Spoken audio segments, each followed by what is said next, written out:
ada diskon beli 2 gratis 1. Ya, setelah si calon pembeli ini tertarik membeli produknya juga, nanti akan membuat si pembeli ini merasa puas dengan apa? Dengan barang yang diproduksi oleh Gibran, ya. Gitu. Oh, bagus nih, padahal hanya dari bekas pembungkus kopi, ya. Jadi kalian kalau punya bungkus kopi yang udah nggak pakai, jangan dijual, kumpulin, dibuat dompet, ya, kemudian tas-tas kecil. Nah itu, ya, dan kita bisa menjadi seorang usaha tanpa harus bermodal uang yang banyak. Ya, jadi bisa dipahami, ya, pengertian pasar, ya, kemudian ciri-cirinya. Juga pasar ini memiliki peran dan fungsi. Oke. Sekarang kita masuk kepada struktur pasar, ya. Nah, struktur pasar ini kemarin sempat kita bahas, ya, mengenai klasifikasi pasar. Ya, klasifikasi pasar ini dapat dibedakan ada beberapa, ya. Yang pertama yaitu berdasarkan waktunya. Ya, berdasarkan waktunya ini pasar dibedakan menjadi berapa? Menjadi 5, ya. Yang pertama pasar hari pasar harian ini pasar yang setiap hari operasionalnya, seperti pasar tradisional kan setiap hari, ya. Kita bisa pasar tradisional setiap hari berbelanja, ya. Misalnya di pasar tradisional di Ayam, di pasar Bojong, ya. Ini pasar yang dilakukan operasionalnya pada setiap hari. Yaitu menjual apa? Menjual semua kebutuhan masyarakat, ya. Sembako, kemudian sayur-sayuran, pakaian, dan banyak macam-macamnya, ya. Oke, kemudian selain pasar harian, pasar mingguan. Ya, pasar mingguan ini dibuka pada setiap minggunya. Misalnya entah itu di setiap hari Sabtu atau setiap hari Minggu. Misalnya seperti di bazar, ya, seperti itu, yang hanya dilakukan pada seminggu sekali. Nah, ini apa yang dijualkan? Bukan hanya makanan, barang juga, ya, seperti pakaian, ya, perabot-perabot rumah tangga, ya. Kemudian selain pasar mingguan, pasar apa lagi? Pasar bulanan. Ini juga pasar yang dilakukan operasionalnya setiap sebulan sekali. Biasanya nih yang suka ibu lihat itu biasanya di depan-depan pabrik, ya, menjelang karyawan habis gajian nih, ya, di awal-awal bulan, ya, terutama dari tanggal 1 sampai tanggal 5 itu biasanya ada bazar nih di depan perusahaan, depan pabrik. Biasanya yang pembeli itu yang habis-habis gajian pada berbelanja. Nah, ini dibukanya sebulan sekali, saat-saat karyawan setelah menerima gajian bisa berbelanja. Nah, ini dibukanya hanya 1 bulan sekali. Kemudian ada pasar apa lagi? Pasar tahunan. Pasar tahunan juga biasanya dibukanya hanya setahun sekali. Misalnya contohnya di hari raya Idul Fitri biasanya ada pasar malam, kan? Nah, ada pasar malam ini bukan hanya jual makanan, ada juga pakaian, kemudian alat elektronik, ya, barang-barang peralatan rumah tangga, dan ada mainan-mainan gitar, ya, kemudian panilayang. Pernah nggak ke pasar malam? Nah, ini biasanya kan setahun sekali, ya. Nah, ini namanya pasar tahunan. Oke, kemudian selain berdasarkan waktu, ini pasti dibedakan menjadi apa lagi? Berdasarkan luas jangkauan. Berdasarkan luas jangkauannya ini dibedakan menjadi berapa? Yang pertama, pasar daerah.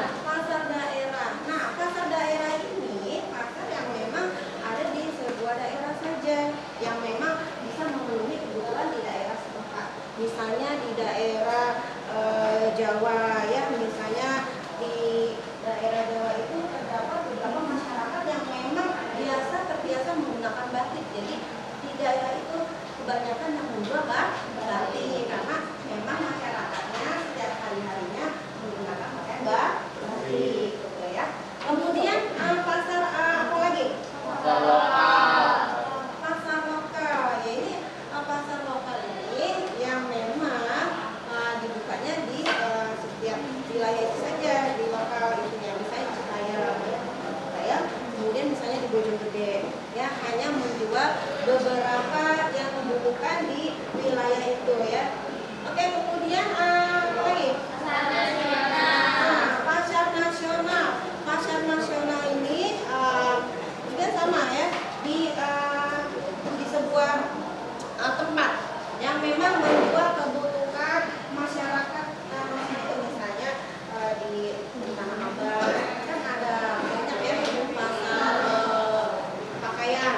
Nah, ini dari daerah mana aja datang pasar Tanah Abang untuk menjual pakaiannya seperti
Jadi dua, yang pertama pasar sempurna dan pasar bersaing tidak sempurna. Ini pasar persaingan sempurna, dan yang kedua pasar persaingan tidak sempurna. Untuk pasar persaingan tidak sempurna ini dapat dibedakan menjadi beberapa. Ada satu, pasar monopolistik, ya. Kedua, ada pasar oligopoli. Yang ketiga, ada pasar monopoli, dan yang keempat pasar monopoli. Ya. Kemudian di sini yang pertama kita bahas dulu ya mengenai pasar persaingan sempurna. Nah, di sini Ibu sudah mengidentifikasikan ya untuk membedakan ciri-ciri antara pasar-pasar tersebut dengan beberapa variabel. Variabel yang pertama yaitu dilihat dari sisi harga. Yang kedua kita lihat dari sisi jumlah penjual dan pembelinya. Yang ketiga dari variabel jenis barang, dan yang keempat dari ciri-ciri lain.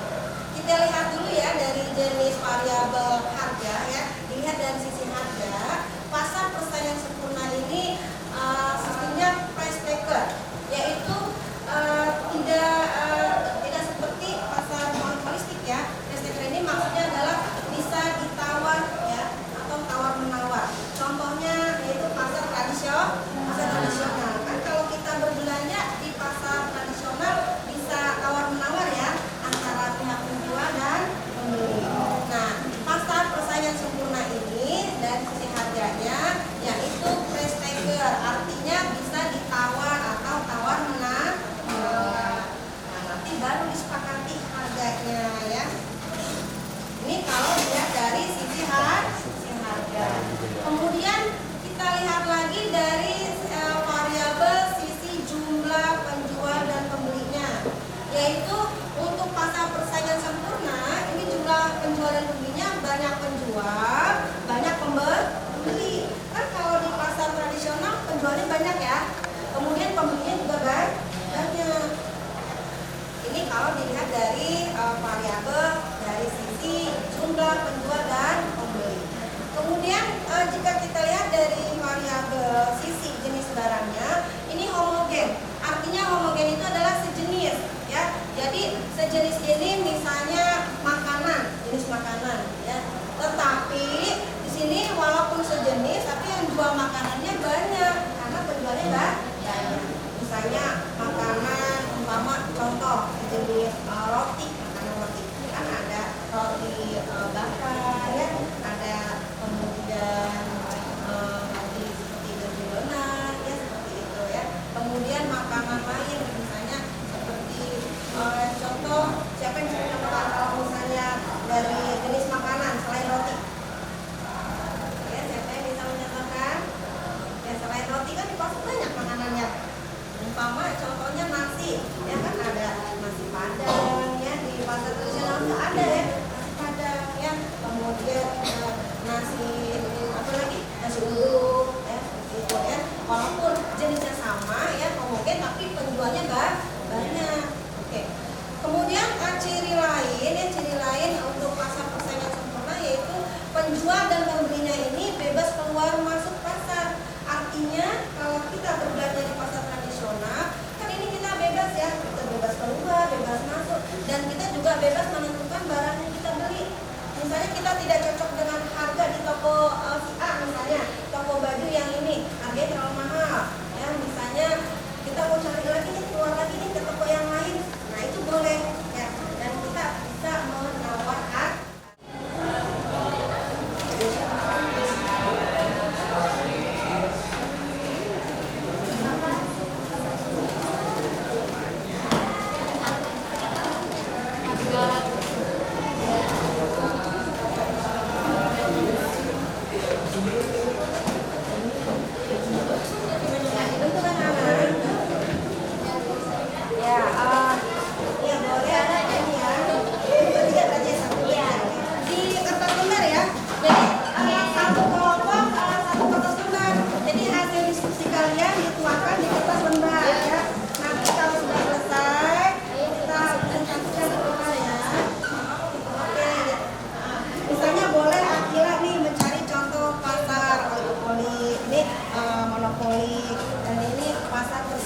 sempurna. Itu jadi nanti disatukan ya, oke? Ya. Niko, ya, terus yang ini rumah ya. Ya, nanti kalian di sini dimakan di kertasnya ya. Ya, nanti kita semua ya. Ya, ini kelompoknya berapa? 6 berarti ya. Berapa nama?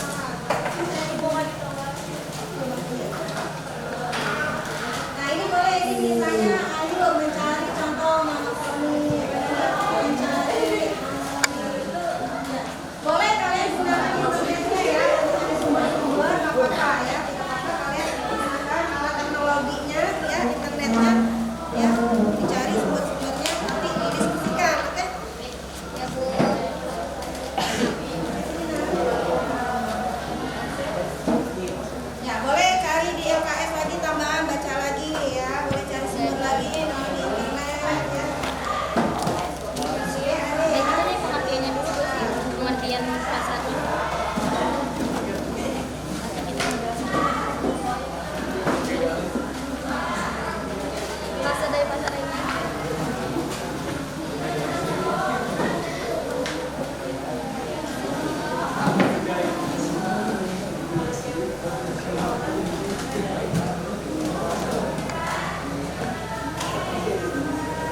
dibagi menjadi dua, yaitu pasar tidak nyata atau pasar abstrak, yaitu suatu pasar di mana proses jual beli tidak dilakukan secara langsung, tetapi hanya menggunakan aplikasi atau surat dagang saja. Contohnya pasar online. Dua, pasar nyata atau pasar web adalah suatu pasar di mana terdapat jenis barang yang diperjualbelikan dan dapat dibeli oleh pembeli. Contohnya pasar swalayan dan pasar tradisional. Berdasarkan strukturnya, pasar dibagi menjadi dua macam, yaitu pasar persaingan tidak sempurna, dua pasar persaingan sempurna. Ada yang mau bertanya? Ya, silakan kelompok yang mau bertanya mengenai materi yang disampaikan oleh kelompok kita ya, di kelompok Melinda ya. Tadi mengenai pasar ya, berdasarkan jenis waktunya. Saya mau nanya, Bu. Oke, siapa namanya? Saya Askia dari kelompok BIM. Saya ingin bertanya, apa yang dimaksud dengan pasar persaingan sempurna? Ya, silakan diskusikan. Yang lain, kelompok lain ya siapkan pertanyaannya ya. Nah, sesuai dengan materinya. Tidak di luar materi.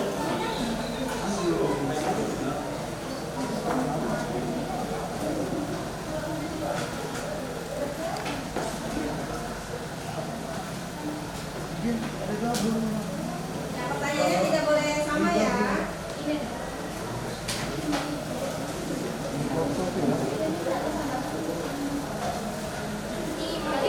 Apa saya bertanya? Apa yang dimaksud dengan pasar persaingan sempurna? Ya, yang dimaksud dengan pasar persaingan sempurna ya. Pasar persaingan sempurna adalah sebuah pasar yang mana terdapat banyak para pelaku usaha atau perusahaan yang menghasilkan barang atau jasa dengan produk yang ditawarkan relatif sama atau bisa disebut dengan homogen. Oke, bagaimana dengan jawabannya ya? Ya, Cukup, sudah Bu. cukup, Ya. Bu. Oke. Selanjutnya pertanyaan dari kelompok mana nih? Ayo, yang sudah siap. Ini kelompok. Ayo, siapkan ya pertanyaannya ya, apa-apa. Oke, Rangga dulu, Rangga. Ayo, silakan Rangga. Saya Rangga dari kelompok Siwat. Apa ciri-ciri dari pasar persaingan sempurna? Ciri-ciri pasar persaingan sempurna.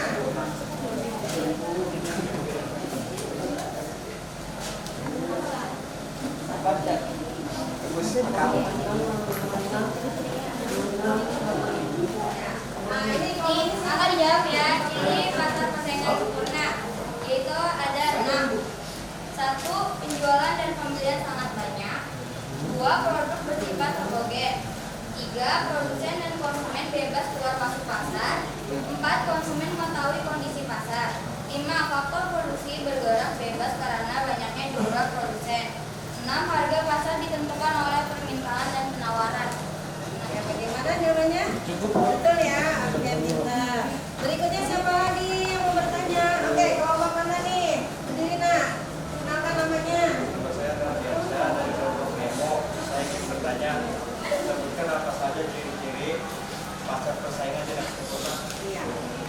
Sebutkan beberapa ciri-ciri pasar persaingan tidak sempurna. Pertanyaan dari kelompok Nardiansa ya. Ada 4, yaitu memiliki jumlah pedagang yang sangat sedikit, akan tetapi terdapat banyak pembeli. Kedua, para pedagang memiliki hak dalam menentukan harga dari barang dagangannya. Ketiga, apabila ada pedagang baru yang masuk ke dalam pasar tersebut, maka akan sulit bersaing dengan pedagang yang lain. Keempat, produk yang diperjualbelikan di dalam pasar umumnya bersifat heterogen. Bagaimana? Dengan jawabannya betul ya? Oke, betul, pintar. Sekian dari kelompok kami. Wassalamualaikum warahmatullahi wabarakatuh. Ya, tugasnya dibuat oleh tugasnya nanti ibu nilai ya.